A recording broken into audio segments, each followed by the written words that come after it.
Cristo nuestro Salvador. La entrada en Jerusalén. Jesús se iba acercando a Jerusalén para pasar allí la fiesta de la Pascua. Iba rodeado de las multitudes que subían también para celebrar en la capital esta gran fiesta anual. Por orden suya, 2 de sus discípulos trajeron un pollino de asna para que, montado en él, entrara en Jerusalén. Pusieron sus mantos encima del pollino y colocaron a su maestro sobre él. Cuando la multitud le vio sentado así, prorrumpió en gritos de triunfo que llenaban el aire. Le aclamaron como al Mesías, su rey. Hacía más de 500 años que el profeta había predicho este acontecimiento con las palabras siguientes: «Regocíjate en gran manera, oh hija de Sión. He aquí que viene a ti tu rey, humilde y cabalgando sobre un asno, es decir, sobre un pollino, hijo de asna». Zacarías capítulo 9, verso 9. La multitud crecía rápidamente y todos se sentían conmovidos y alegres. No podían ofrecerle valiosos dones, pero tendieron sus mantos como alfombra en su camino. Arrancaron hermosas ramas de olivos y palmeras y las esparcieron ante su paso. Se les figuraba que estaban escoltando a Jesús para que tomara posesión del trono de David en Jerusalén. Nunca antes había permitido el Salvador que sus adherentes le tributasen honores como a un rey, pero en aquella ocasión quería manifestarse al mundo de una manera especial como su Redentor. El Hijo de Dios iba a ser sacrificado por los pecados del hombre. Su muerte había de ser para su Iglesia en todas las edades futuras objeto de profunda meditación y cuidadoso estudio. Era preciso, por lo tanto, que las miradas de todos los pueblos fueran atraídas hacia él. Después de semejantes demostraciones, su juicio, condenación y crucifixión no podrían ya ser ocultados al mundo. Era el designio de Dios que todos los acontecimientos de los últimos días de la vida del Salvador fuesen tan notorios y destacados que no hubiera poder capaz de relegarlos al olvido. En la gran muchedumbre que rodeaba a Jesús se encontraban las pruebas evidentes de su poder milagroso. Los ciegos a quienes él había dado la vista eran los que ahora guiaban a la comitiva. Los mudos, a quienes había dado el poder de hablar, prorrumpían en los más fuertes hosanas y aclamaciones. Los tullidos y baldados, a quienes había sanado, saltaban de gozo y eran los más activos en arrancar palmas y agitarlas delante de él.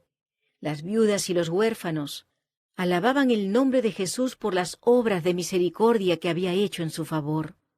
Los leprosos a quienes había sanado con su palabra extendían ahora sus vestiduras sobre su camino. Aquellos a quienes la mágica voz del Salvador había resucitado de la muerte estaban también allí.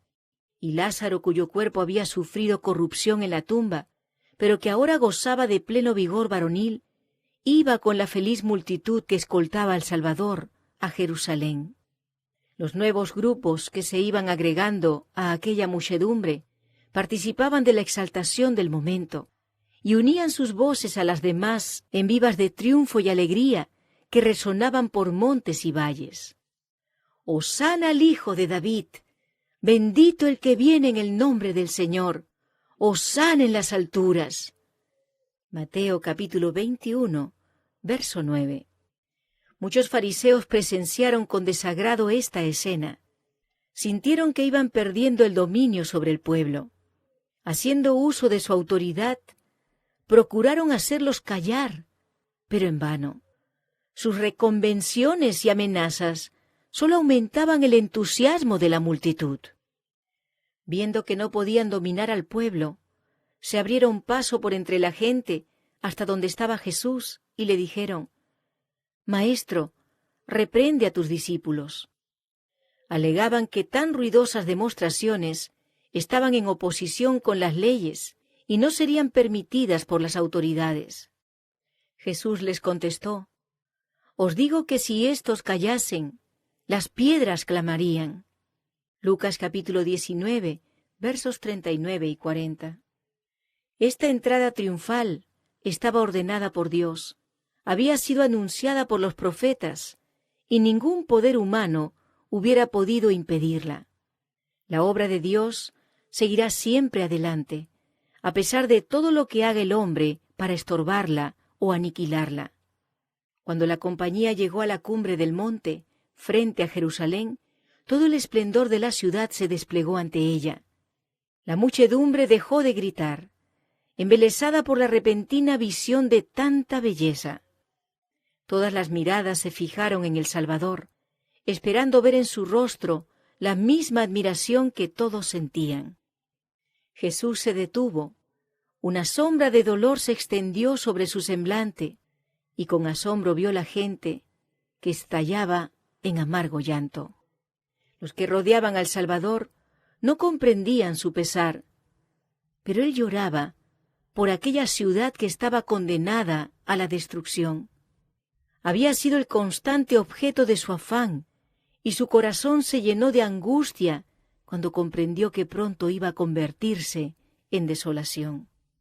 Si su pueblo hubiera escuchado las enseñanzas de Cristo y le hubiera recibido como Salvador, Jerusalén hubiera subsistido para siempre. Hubiera podido llegar a ser reina de naciones, libre con el poder que Dios le hubiera dado. Jamás hubieran llamado a sus puertas ejércitos hostiles, ni los estandartes romanos hubieran ondeado sobre sus muros.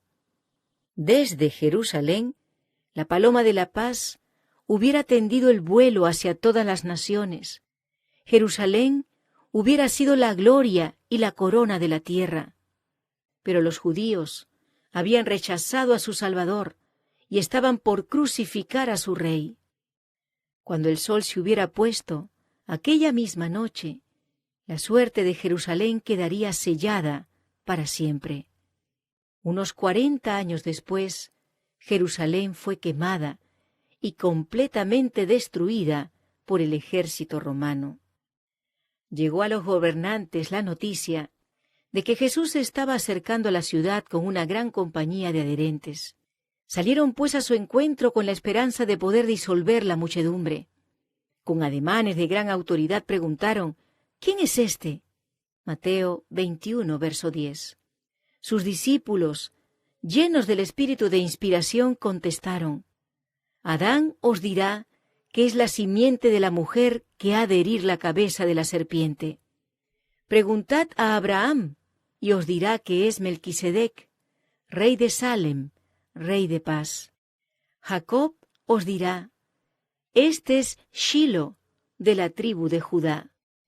Isaías os dirá: Emmanuel, el admirable, el consejero, el Dios poderoso, el Padre sempiterno, el príncipe de paz.